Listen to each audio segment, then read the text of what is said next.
और आज Shah Islamic library ने एक जश्न मुनाकिद किया जिसमें शहर के मुस्लिम दानिश्वर और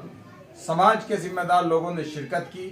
आली जनाब महबूब आलम एडवोकेट साहब, आली जनाब डॉक्टर हाफिज दानिश कुरैशी साहब, आली जनाब हाजी सरफराज साहब और इसी तरह से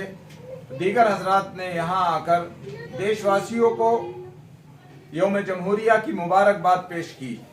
आज यौम जमहूरिया के मौके पर शाह इस्लामिक लाइब्रेरी में जो स्कूल और मदरसा चलता है उनके बच्चों ने बहुत ही दिल को मोह लेने वाले प्रोग्राम पेश किए, जो मुल्क की आज़ादी और मुल्क की जमहूरियत और मुल्क से, अपने वतन से मोहब्बत, प्यार और मुल्क से अकीदत का मुजाहरा कर रहे थे। हम इस मौके पर ये पैगाम देना चाहते हैं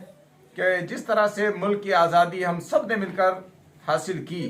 और इस मुल्क को एक बेहतरीन आइन और संविधान मिला, उसी आइन और संविधान की रोशनी में पिछले 75 सालों में देश ने तरक्की की। आज भी ज़रूरत है उस संविधान को मजबूत करें, आज़ादी को मजबूत करें और देश को मजबूत करें और पूरे जोश व खरोश के साथ में हमें यौम जमहूरिया मनाना चाहिए।